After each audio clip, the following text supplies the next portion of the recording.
Doctor Adubire, adelante con su presentación. Gracias, Víctor. Buenas tardes. Me indican, por favor, si se ve la presentación. Se ve, pero tienes que ponerlo en modo presentación, ahí abajo. Ahí, Perfecto. Bien. ahí está, ahora sí. Ok, el tema que vamos a tratar es otro tema pendiente, creo, para el sector minero, como son los pasivos ambientales mineros, debido a que Perú es un país con mucha riqueza mineral. Por lo tanto, se ha estado haciendo un aprovechamiento económico de estos recursos, por una parte porque favorece el desarrollo del país generando recurso económico, pero a su vez se ha estado desarrollando bajo circunstancias en donde no había una legislación que digamos, incorporaba determinados controles desde el punto de vista ambiental. Por lo tanto, la minería del pasado ha dejado una gran cantidad de instalaciones y estructuras que con el tiempo han empezado a constituirse en fuentes de contaminación. Desde el punto de vista de problema ambiental, todo lo que se va generando en estas estructuras y en estas instalaciones generalmente son descargas o emisiones que terminan en el ambiente. Principalmente las descargas van a llegar a un cuerpo de agua, por lo tanto le van a cambiar su calidad. Lo mismo va a pasar en el caso de la biota, va a afectar la vida acuática en el caso de estos cursos de agua, y también va a afectar a los suelos y a su biota emplazada en estas áreas. Por lo tanto, el resultado es un área afectada desde el punto de vista de contaminación, ¿no? Y a las poblaciones vecinas, pues también hay riesgo alto de trasladar esa afección. Y no solamente el problema es ambiental, también se traslada al aspecto social. En gran parte del país tenemos información de que los conflictos sociales en muchos casos se basan con estas malas relaciones de componentes de antiguas operaciones en donde sí, pues terminan afectando este medio físico, sobre todo a las poblaciones cercanas en los lugares en donde se han desarrollado estas actividades. Bajo estas circunstancias, ¿qué ha hecho el país? Como tenemos un gran potencial minero, hemos empezado a desarrollar como país una serie de actividades bajo paraguas ambientales. Eso se empezó a desarrollar a partir a inicios de los años 2000, un poco incluso desde el 90, pero quedó en el medio todo este recuerdo del pasado en donde había componentes que daban unos resultados y unas opiniones, ¿no?, mal recogidas por la población. Por lo tanto, el Estado sí ha tomado en cuenta estas circunstancias y ha normado, ha legislado. Tal es así que desde 2004 tenemos una ley que se ha reglamentado desde el 2005, ¿no? Luego, las leyes y los reglamentos han ido teniendo pequeñas modificaciones. Incluso en el 2015, el Ministerio de Economía y Finanzas saca una RD en donde da la posibilidad incluso que se puede remediar pasivos mediante el manejo de obras por impuestos. Entonces, en teoría tenemos una legislación, pero lo que no vemos que sea eficiente, que no esté funcionando. Seguimos teniendo el problema de remediar pasivos y cada vez incluso se va incrementando el número de pasivos sin responsabilidad. Desde el punto de vista legal, normativo, porque también en esta legislación se recoge, entonces, ¿a qué estamos llamando pasivos ambientales? Hacen un listado de todas las instalaciones y componentes que se constituyen como pasivos Y en esa lista está pues prácticamente todas las descargas, ¿no? Como efluentes, emisiones a la atmósfera, todos los restos que ha dejado estas actividades como instalaciones o depósitos en donde generalmente hay residuos mineros como desmonte de mina, relaves de esa época y una serie de instalaciones, ¿no?, en abandono que con el tiempo pues han empezado a colapsar, ¿no?, pero además han empezado también a descargar efluentes que requieren un tratamiento. Al final, estas descargas han terminado en cuerpos receptores que han terminado degradando.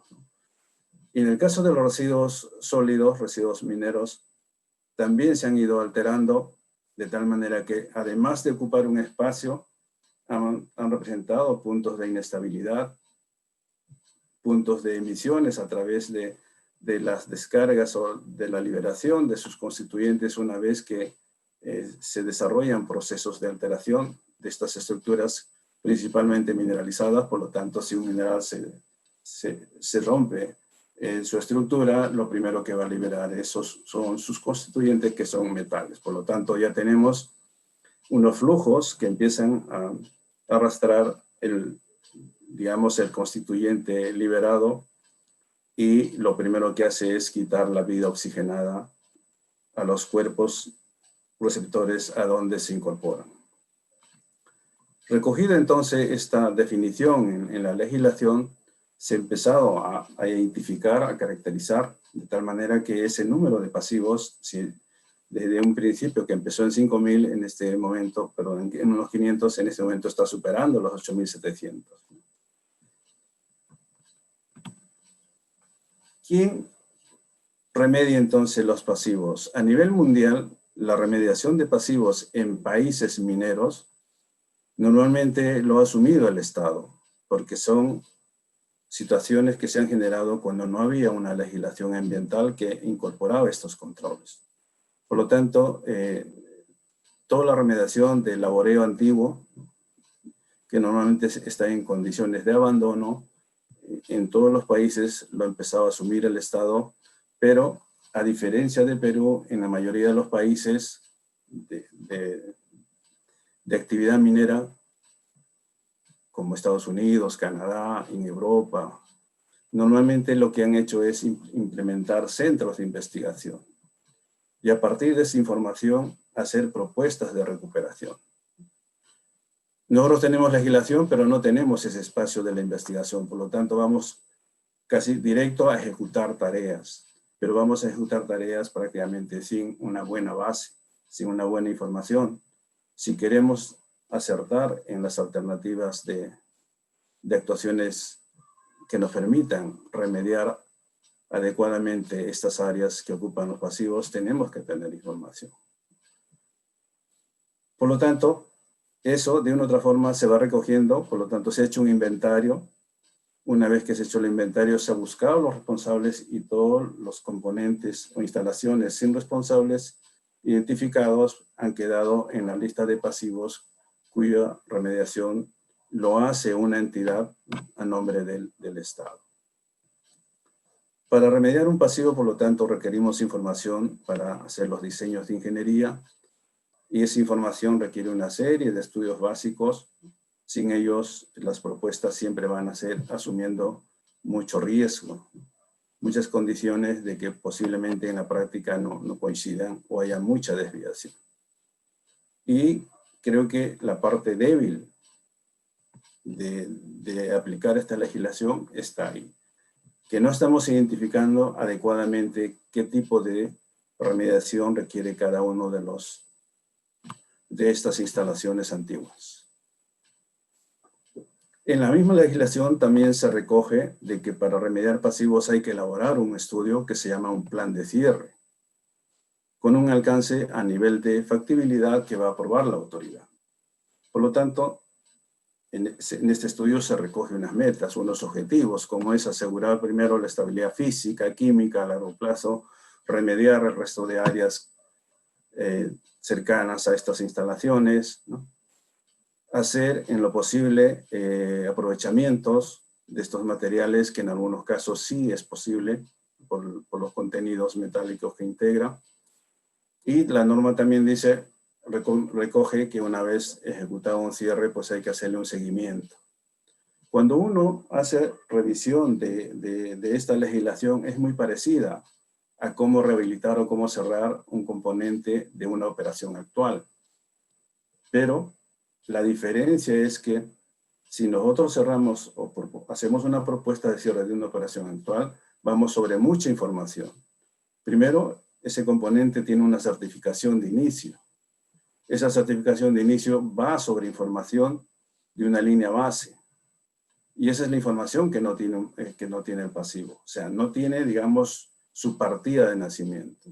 Por lo tanto, es un gran vacío que si no lo hacemos adecuadamente, vamos directo a hacer propuestas de cierre, pues es como construir el techo sin haber hecho buenas bases o buenas columnas para que se soporte esta estructura. En la norma también recoge que en los pasivos podemos hacer reutilización y aprovechamiento. No es viable en todos los pasivos, pero sí posiblemente en las desmonteras, en las relaveras, que por las leyes de ese entonces a las de ahora, pues es viable recuperar, hacer retratamientos y obtener un producto que puede generar ingresos que cubriría parte de la rehabilitación. Pero para eso, si queremos hacer rehabilitación, necesitamos ya aplicar la legislación actual. Y la legislación actual, lo primero que exige es que tenga su certificación, que tengan sus permisos. Por lo tanto, si queremos remediar pasivos, necesitamos hacer toda esa secuencia de permisos y certificaciones como si fuera una operación actual. Entonces, si nosotros empezamos a comparar requerimientos desde el punto de vista de tiempo, dinero, energía y recursos, para cerrar un pasivo se requiere muchísimo más de todos estos aspectos. Por lo tanto, si miramos el recurso económico, siempre va a ser pequeño para todo lo que tenemos que remediar. Entonces empezamos a identificar que hay una serie de vacíos, ¿no?, que no nos permiten hacer una acertada priorización. Y esa priorización lo podríamos conseguir posiblemente con una buena identificación del tamaño de impacto que genera cada una de estas estructuras abandonadas, ¿no? Cómo utilizar una evaluación del riesgo. Pero una evaluación del riesgo, digamos, planificada y específica para este tipo de actuaciones. Podemos utilizar cualquier metodología que en el mercado, pero tenemos que adaptarla para estas circunstancias de tal manera que nos permita identificar realmente cuál de estas instalaciones o cuáles del grupo de instalaciones que queremos remediar son las que mayor cambio o mayor impacto o mayor riesgo aportan a la zona. Posiblemente de un número X, vamos a suponer de un número de 50, a lo mejor son 10 los componentes antiguos que generan todo el impacto mayoritario. El resto posiblemente no, incluso muchos de ellos podrían ser perfectamente aprovechables. Por lo tanto, desde el punto de vista de impacto, según la sensibilidad de la población, parece que todos los pasivos solamente son fuentes de contaminación. Y no es así. Y eso sucede porque no lo hemos datado, no lo hemos diagnosticado. Y una herramienta que nos podría identificar qué pasivo es peligroso y cuál no, o por lo menos cuáles de ellos se podrían aprovechar, sería hacer una elección de unos métodos que nos permitan evaluar el riesgo de la forma, digamos, más coherente posible. Si queremos hacer eso, tenemos que buscar entonces variables o parámetros sensibles a estos componentes, ¿no?, que realmente nos den el pulso, que nos den una radiografía específica para saber cuál es la dimensión del riesgo que representa.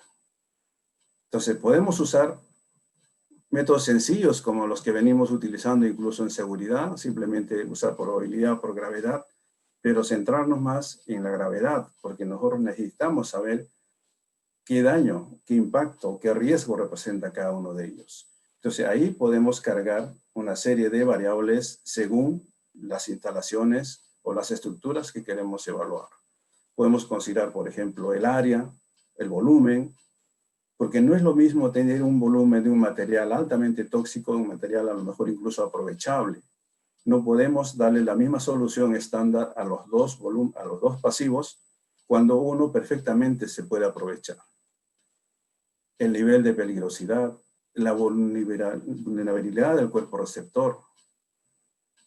Y así, elegir parámetros que realmente nos den una información de cómo priorizar las actuaciones. Por ejemplo, he cogido un cuadro de una metodología que nosotros hemos desarrollado desde el punto de vista de peligrosidad, considerando, por ejemplo,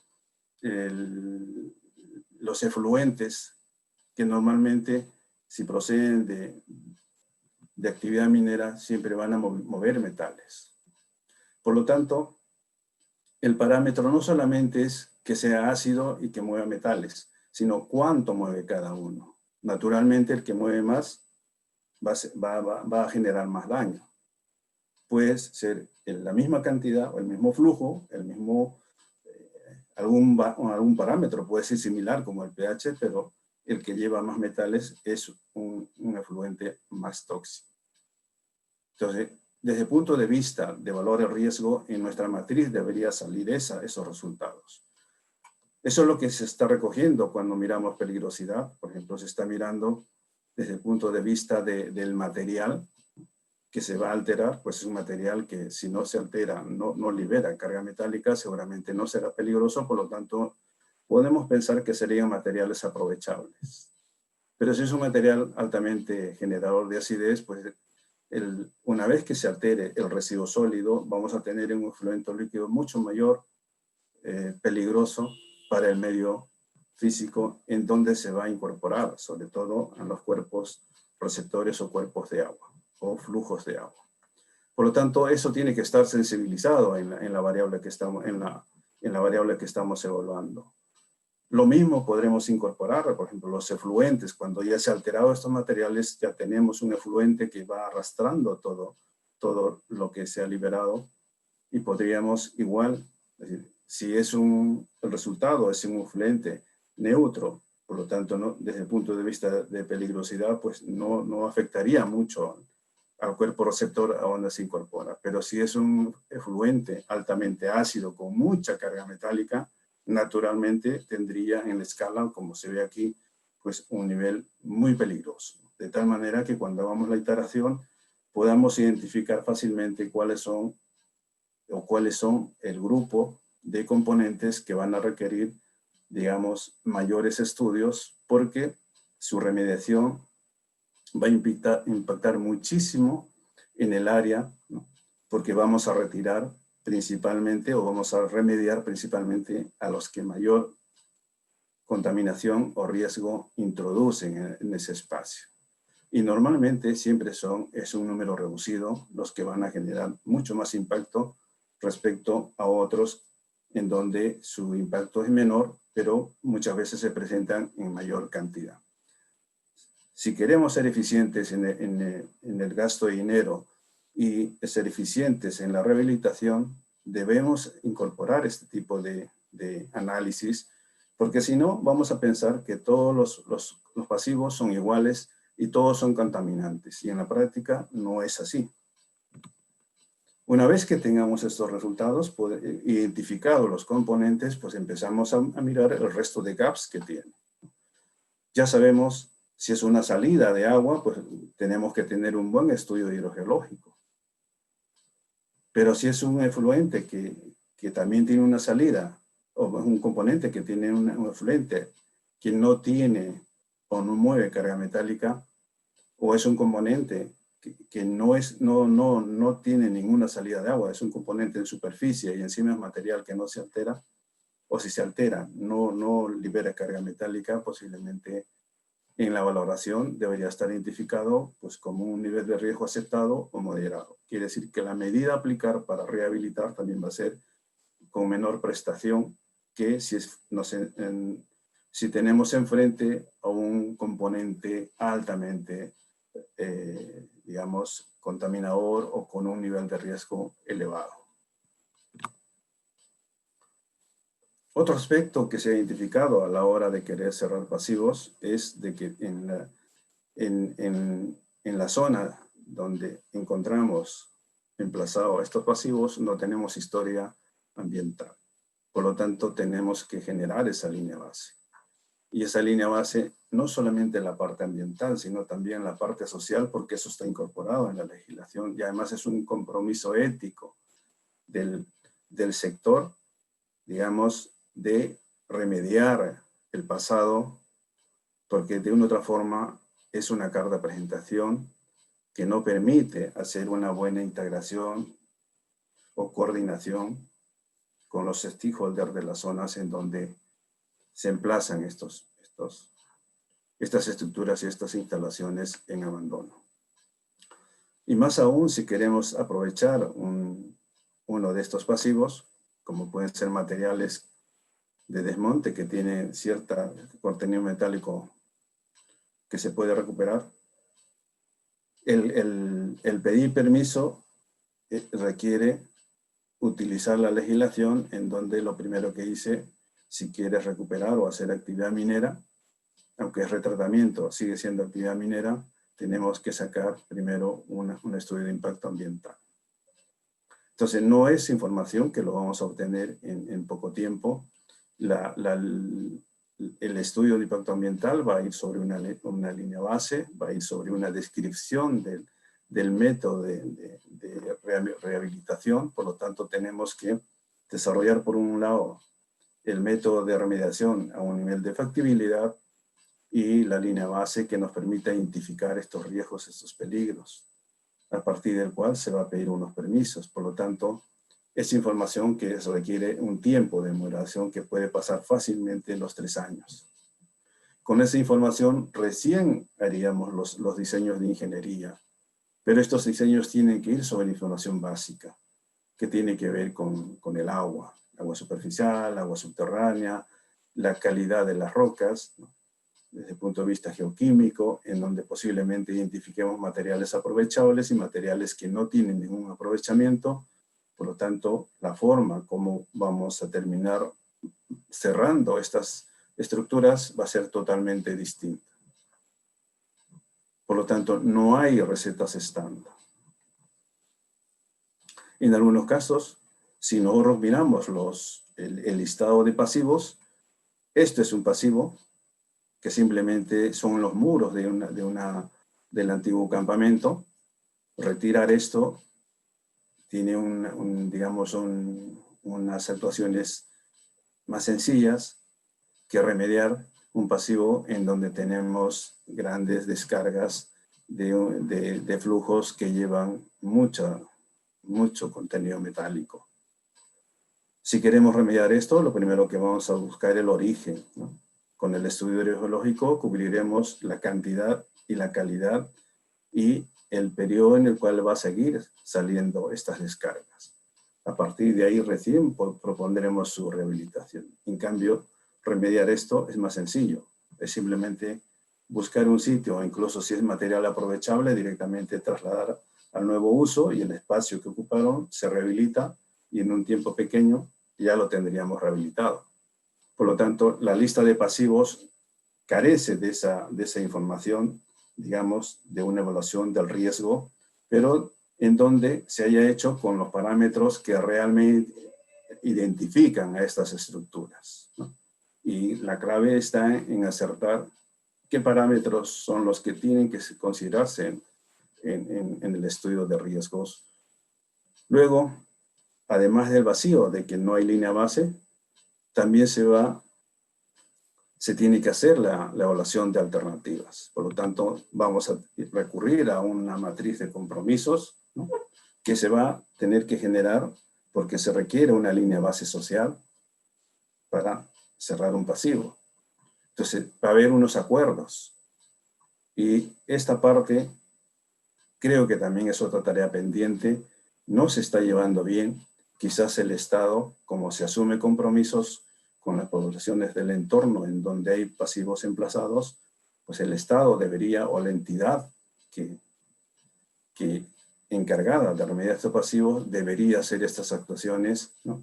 De tal manera que cuando se licita el cierre de unos pasivos, la línea social con todos sus compromisos esté ya realizada. Caso contrario, se puede buscar las mejores alternativas técnicas, pero si no somos capaces de solventar la admisibilidad social, seguramente las actuaciones se van a perder, ¿no? Se van a paralizar. Y estudios básicos que hemos estado comentando, naturalmente hay que empezar con levantar una topografía, ver calidades de estos materiales desde el punto de vista geoquímico, ver el entorno, qué especies han sido afectadas y para considerarlos en las propuestas de rehabilitación, porque lo que queremos siempre va a ser es que ese espacio se recupere integrándose al resto del medio físico que no ha sido afectado. Por lo tanto, tenemos que generar esos ecosistemas, ¿no? esos hábitats para que al natural empiece nuevamente a migrar, a colonizar estos espacios. Por supuesto, toda esta propuesta tiene que ser con la legislación actual, o sea, tratar instalaciones generadas en el pasado con actuaciones que incluyan la legislación actual vigente. Si nosotros tenemos una buena información, acertaremos en el diagnóstico, por lo tanto, podemos hacer un buen trade-off de alternativas.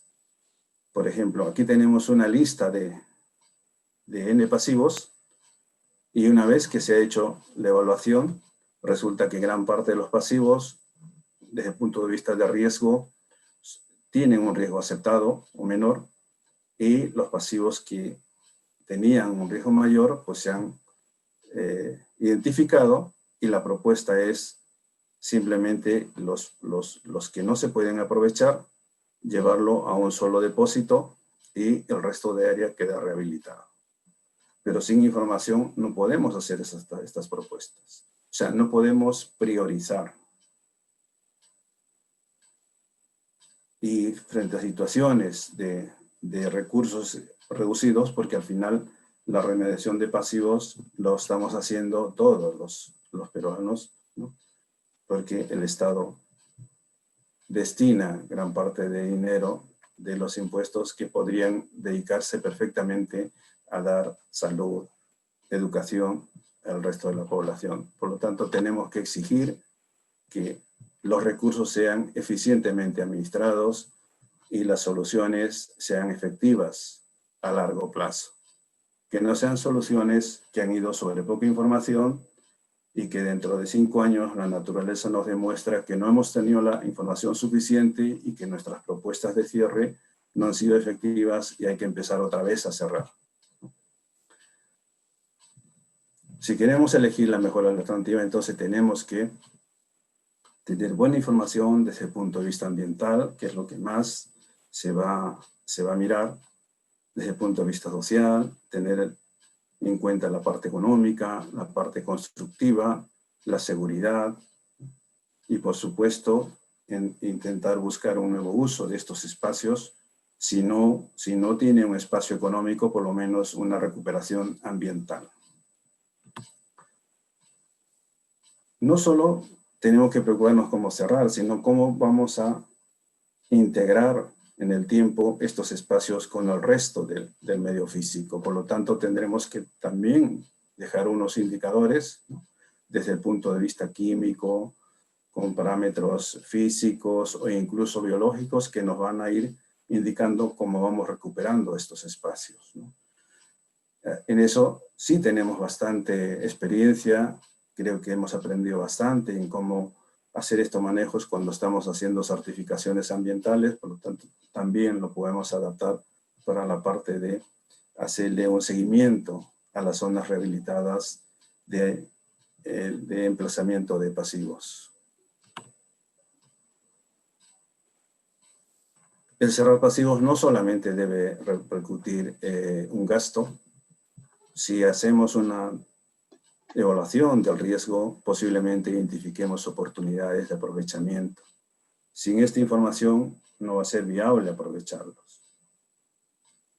Y incluso nos va a identificar nuevos valores que vamos a obtener con unas actuaciones que posiblemente, llevados en el momento adecuado o priorizando sobre otras, el efecto va a ser, digamos, multiplicador, como lo que se está recogiendo aquí. Simplemente parece una tarea sencilla, revegetar la zona pero eso te ayuda un montón, porque te va a evitar incluso todos los procesos erosivos, ¿no? De tipo hídrico en época de lluvia, erosión, digamos, por efecto del viento en época seca.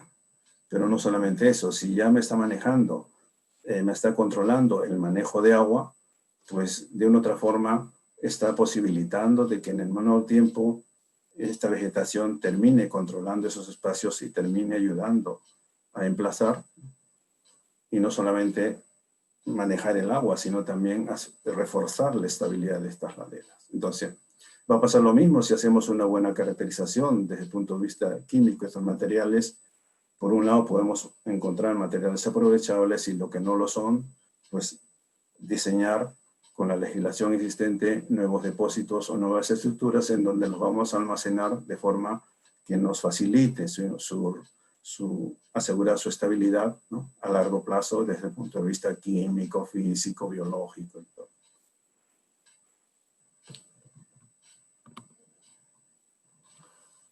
Como agenda pendiente, creo que todavía es una tarea pendiente de seguir evaluando e investigando principalmente cómo cerrar estructuras del pasado con, digamos, con las tecnologías actuales.